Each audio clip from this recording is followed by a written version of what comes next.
You're listening to AudioMag, Magazines Canada's podcast. I'm Chris Chambers, Retail Accounts Manager at Magazines Canada, and I'm here today with Matthew Stepanic of Glass Buffalo Magazine and the Glass Bookshop. Matthew's the co-founder of Glass Buffalo and a freelance writer and editor. He serves on the boards of the Alberta Magazine Publishers Association and the Edmonton Poetry Festival. In 2015, FIP named him one of the top 3 rising stars in media under the age of 30. This was in Toronto at the World Congress, and that's where I met Matthew. Alongside Jason Purcell, Matthew manages Glass Bookshop, Edmonton's newest bookstore. Matthew is here to speak with us about magazines and retail.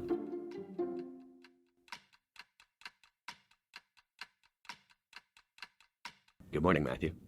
Good morning. Thanks so much for having me on. Thanks for joining us. I guess to get us started, why don't you let people know a little bit about Glass Buffalo, the magazine, and your new store, the Glass Bookshop? Yeah, sure. I'd love to. So Glass Buffalo started about, I think it's been 8 years now, which is just embarrassing to admit because that was also when I was in university. I start to feel older and older as time goes on, which, is natural. But it started in a university class, nonfiction creative writing course run by Dr. Janice Williamson. And basically the first issue was everyone in that class. It was a small, intimate class of about 11 students. And we all kind of picked our favorite essay and put it into a magazine that we got a grant to print about 70 copies of. And myself and the person who designed it really enjoyed the experience. The designer's Joseph Saraki. And we wanted to give that opportunity to other students at the University of Alberta just because there hadn't been a literary magazine to publish student work for at least 4 years, which was the entire length of my time there. And so we decided to start Glass Buffalo, which, publishes the best creative writing from University of Alberta students, so fiction, nonfiction, and poetry.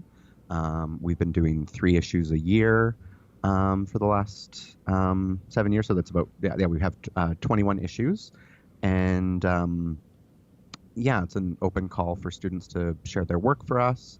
We get people from the creative writing program, but also from the sciences and everywhere else on the campus. So it's kind of a bit of a uniting force. And then I think it was about 1.5 years ago that Jason Purcell, who does the interviews in the magazine and has interviewed people like Vivek Shreya, Lisa Martin most recently, and, some other incredible writers from across Canada. We've been good friends for at least 5 years, and he had approached me about the idea of opening a bookshop. And that's kind of how the first start of Glass Bookshop was made, at least in terms of we were looking at how we're both heavily involved in the literary community in here in Edmonton, myself through Glass Buffalo and him through the Canadian Literature Centre, just, planning events, bringing writers and readers in the community together. And we thought that our experience, would translate really well into a bookshop because Edmonton actually only has one other independent bookshop right now, Audrey's Bookstore on Jasper. So we thought that the community was missing, enough spaces for events and art stuff. So that's kind of what Glass Bookshop has stepped in to do in the last 2 months. Fantastic. Just wondering if either of you have any previous retail experience. Yeah, we actually both do. I always kind of joke that I tend to work in dying industries. I was a newspaper boy when I was starting at 8 or 10. Did that till I was 16. And then I worked at Blockbuster for 5 years. And I think I would have become a lifer there if it hadn't shut down. I just loved it so much. It's great to talk to people about the art that they love, movies. Mm-hmm. And so, it kind of translates nicely into the bookshop that we're, talking about stories in a different form. And Jason actually worked at Chapters. So he has a lot of experience in the book industry in terms of, how to face books, how to kind of showcase things in different ways. And, also obviously hand selling and working on the floor and talking and connecting with customers. So I kind of bring the movie side, which still connects to the stories. And then Jason actually has the literal book experience. Love it. So tell us about the store. What I've seen some beautiful pictures on the internet, and the Glass Bookshop sign is dazzling. I'd love to hear about that. I haven't visited the store yet, but how's it going? And can you describe the space to us and where you're at with it? Yeah. I've been a little bit offended that you didn't book a plane trip to Edmonton as soon as you heard that we opened, but It's on my list.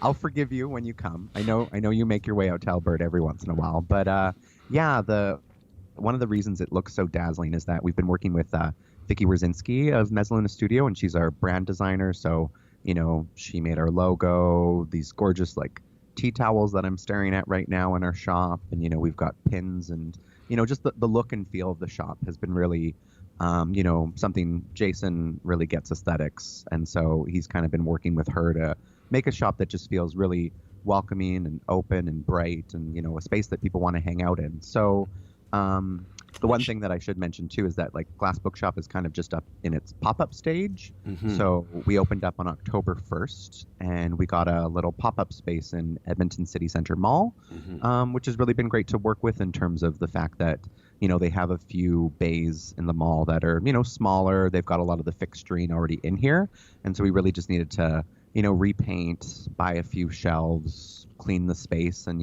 start kind of putting our stuff and our books everywhere. Yeah. So that was really great in terms of starting the shop. And we've hosted a few events here, and we're planning to move to a permanent space next year that will be bigger and also host the larger event space and wine bar that everyone's been excited about. So the wine bar is mentioned on the website, but not yet a reality for Glass Bookshop. No, unfortunately, yeah. Like it's just it's harder to license a space, but we do. We've had a few events where like you just get a one-off liquor license to just kind of like serve some wine or alcohol for people that visit the shop. Like we launched Lizzie Dirksen is a local poet in Edmonton, and she has a chapbook called Aunt Rachel Says 13 Poems. And so we just hosted that on Wednesday nights, and we got a little liquor license for that, and served some gin punch that kind of fits with Aunt Rachel's character, this like figure that exists in all the poems. And so that's something that we kind of imagine the wine bar will add to future events, where you're pairing wines with writers and allowing this alcohol to kind of lubricate the conversation for the evening, make it a little bit more like a party. Yeah, no, sounds good. And your timing is amazing for opening up in October, because it's such busy retail months in November, December. Sounds great. Are you? Do you mind if I ask if you're on a month-to-month lease, or if there's a sort of a time? Is there a time limit on the pop-up space?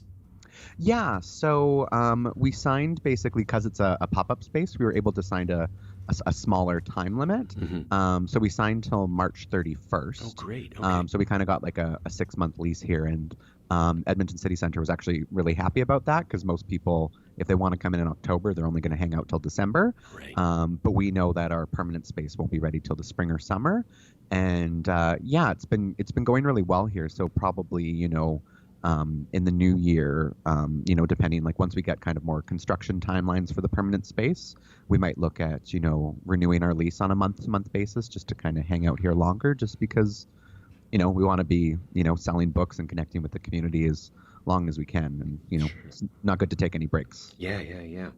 I love it. And so you say it's been going well. It's great to hear. Who are your customers? Is there a way to describe the people coming into the store?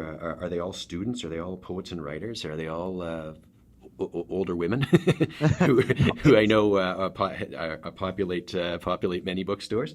Yeah, Can it's you been a describe real them? mix. Yeah, we launched an Indiegogo crowdfunding campaign for the bookshop back in March. And that was kind of the time when we got a lot of media attention. We were in a lot of newspapers, and Quill and Choir wrote about us. So we kind of started to build a little bit of a fan community that was really excited for us to open. So when we opened our doors in October, we've had a lot of people that have been, Jason runs the social media, so he takes really beautiful pictures and has them on Instagram. We've had massed up a lot of followers there. So a lot of people that had been following our journey since March, those were kind of our first customers that came in. They were just really excited for the space to open, and it's a broad range of people from, students. Like, I don't know, I hate, I know like I'm not a good marketer because like you should be looking at like what's the gender, what's the age of your clients, but like we're just looking for people that are interested in good reads. So Sure. I never think about it too much. But the one great thing about this location is that we're located on the Pedway level of the mall, and so Edmonton is really cold in the winter, and like I don't know, I think it's only -7 outside, but it feels like -40 already. Oh, fun. And so everyone in the downtown offices kind of use the pedways between all the buildings. So we have a lot of the downtown crowd just walk by the store, and they're surprised to see a bookshop. So they stop in, they browse, they look around, and they're always surprised that we have a different selection from what you'd find in a Chapters. So I think we're converting a lot of people that you wouldn't expect to shop at a bookshop. Love it. Yeah, kind of reminding people that bookshops still exist. Yeah. So, as a magazine publisher, it's, you wear a bunch of different hats. I guess how has being a magazine publisher influenced your decisions as a retailer, and how do you balance being a publisher and a retail owner and a poet? Do they all bleed into one? They kind of do. The way that I've been thinking of myself lately is more of like as I know this term's been popular for a while, but like, a curator.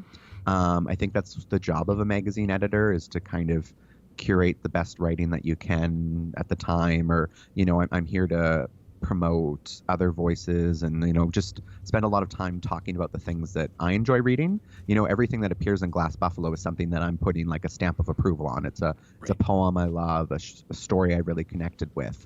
And so I kind of see that translating into, being a bookshop owner and, having people come into my shop, ask for personal recommendations.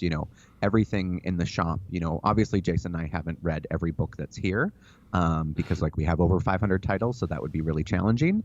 But everything that's here is either a writer that we really admire.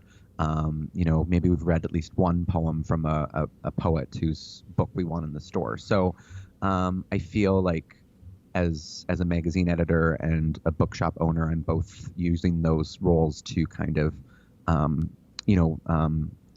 promote and, escalate voices that I think are important and other people need to be reading. We have a mandate in the shop to center marginalized voices, so queer and IBPOC writing. And so that's sort of what we put forth. And, I think, we're really lucky in Canada. There's so many great writers that, we can share and promote here. Love it. And I'm imagining that being a magazine publisher also pushed you towards carrying some Canadian magazines in the store, which I know you do. Yeah, no, and that's the big thing is like, I think it's something that was really missing in Edmonton, because we used to have a great magazine store, Hub Cigar on White Avenue, that had like walls of magazines, and they closed a couple of years ago. And really there's nowhere else other than, a Chapters to kind of browse some literary magazines. So it's been a real priority for me as someone who, works in literary magazines, has my poems published in literary magazines. I just feel that need to like talk about how great the Canadian literary magazine scene is in Canada. So we have a little wall in the pop-up space where we've got lists of some of our, favorite titles: Prairie Fire, Malahat Review, CV2, Room, Grain, Prism, Funicular, based here. Of course, Glass Buffalo's on the wall, and like other chapbooks and hard to find things. So, I think like Canadian magazines are so awesome. And like, like literary magazines are especially that place where like they're publishing the new voices, they're publishing emerging writers. It's like, it's where you go to find, the next book that you're going to buy, just because, this is the first place that writers appear, and it's how we kind of get our start. So I think it's so valuable to create that space and promote what's there. So we definitely, have people kind of hanging out by the wall, flipping through the magazines. There's a few Edmonton writers that come in and they're like, oh, I've got a poem in this issue, and like make sure their friends know so they can come and buy it. So yeah, we really we love having them for that reason.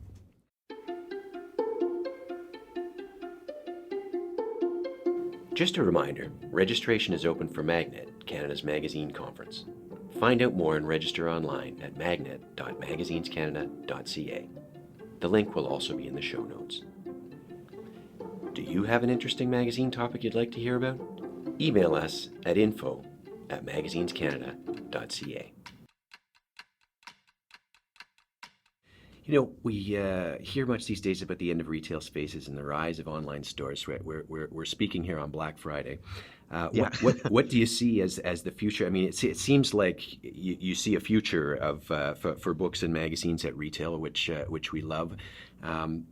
You know, can you see the shop continuing and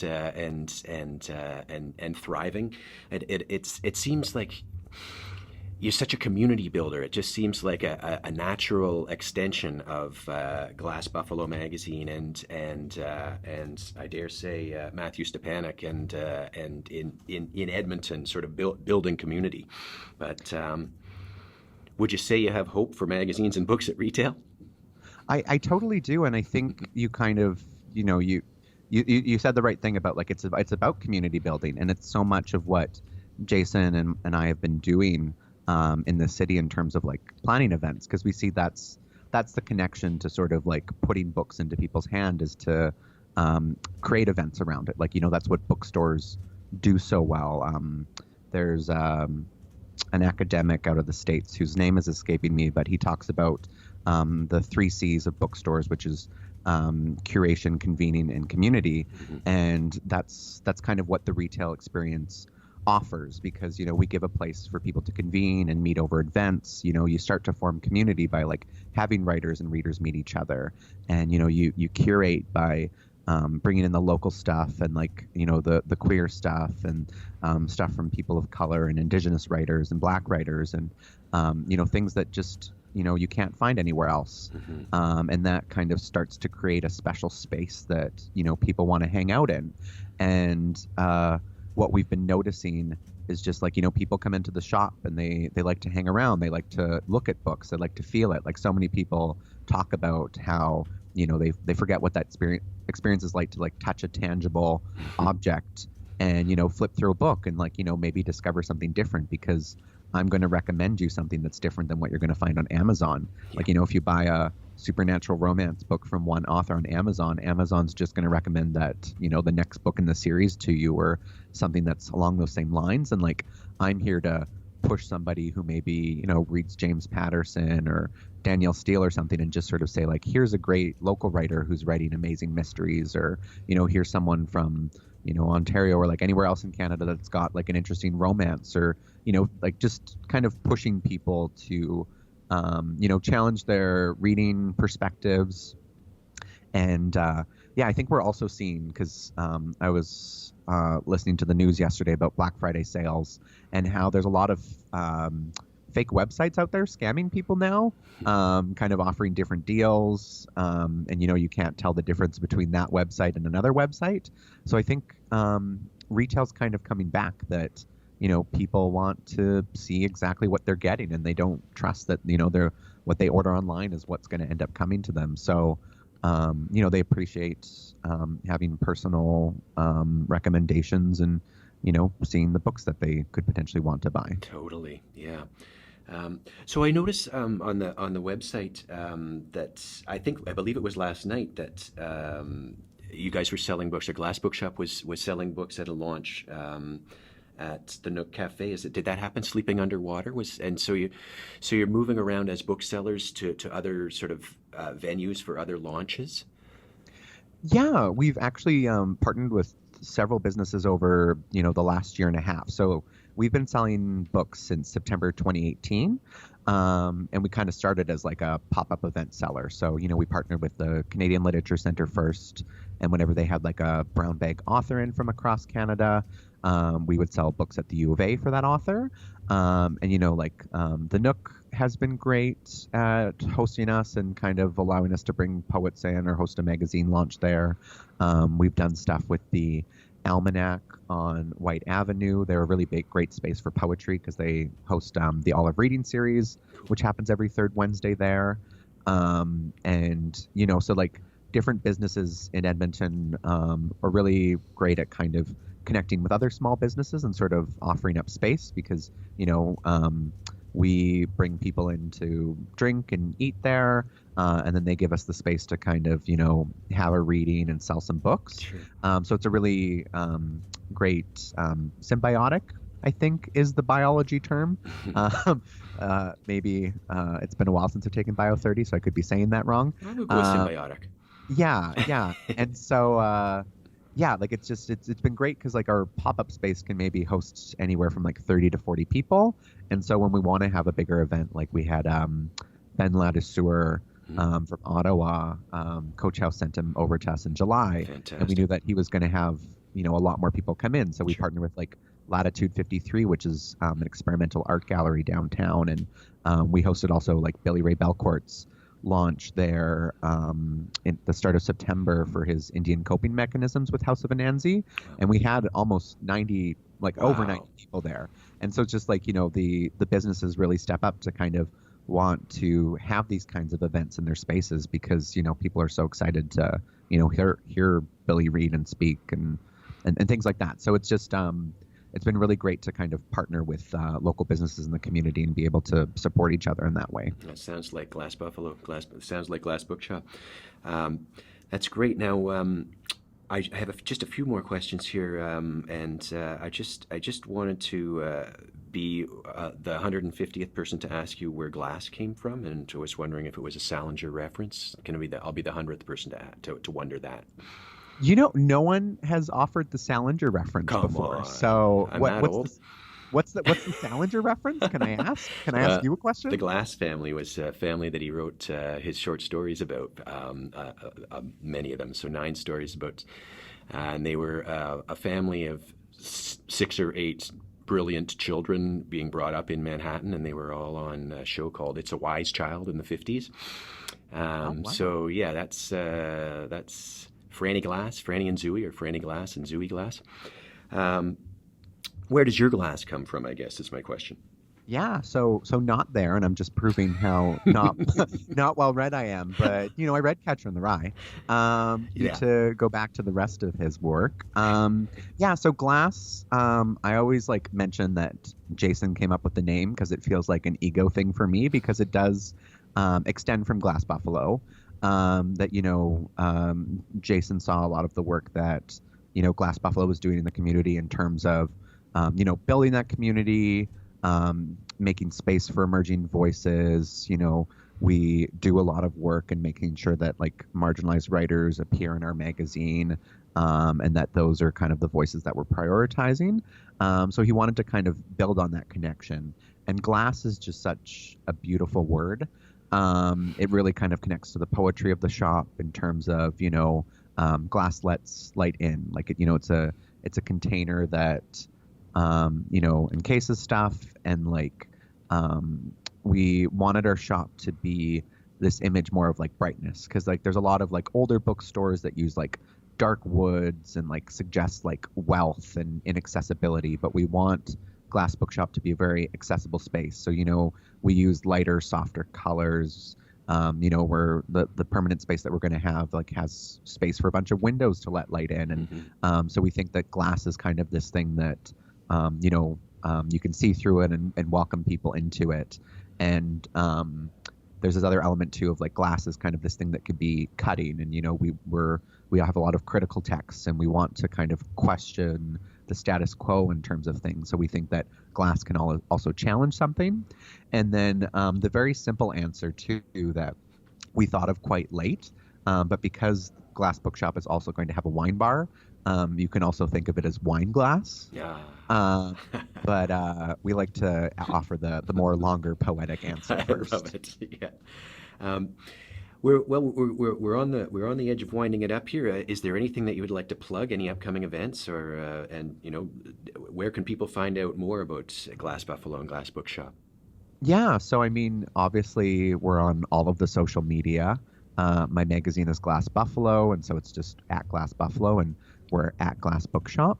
I gave the location too, that we're in Edmonton City Center on the Pedway level, right on the Bayside, for any people in Edmonton or anyone in Alberta who wants to make a road trip. And yeah, like we're busy with the holiday season, so we've got a lot of craft fairs that we'll be selling at over the next couple of weeks. So Royal Bison Art and Craft Fair happens this weekend and next. We've got the Edmonton Christmas Market, which is going to be at ATB Place in Edmonton the 2 weekends after. And yeah, if people go on the website, that's how they can kind of keep up to date with all the events and things that we do. We have a newsletter. There's just tons of ways to kind of connect with us and stay on top of what we're up to.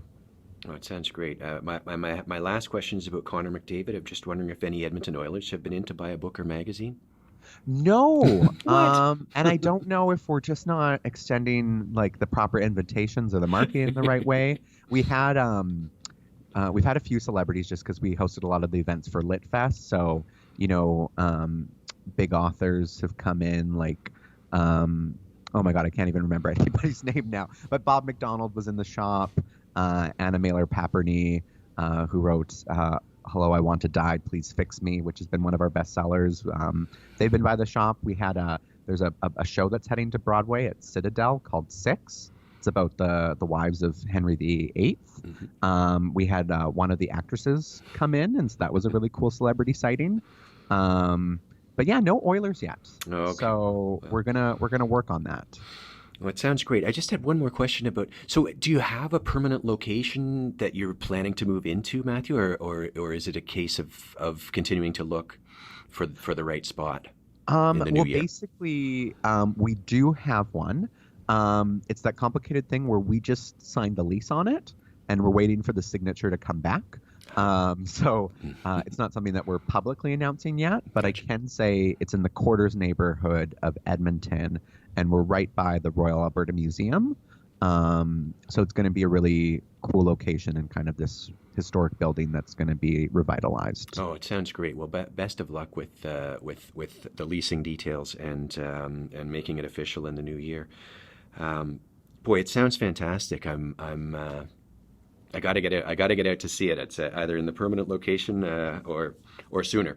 But thanks so much, Matthew, for coming today to speak with us about magazines at retail. Yeah, thanks so much for having me, Chris. I love chatting about this stuff. Please don't forget to subscribe, rate, and review AudioMag on Apple Podcasts or wherever you get your podcasts.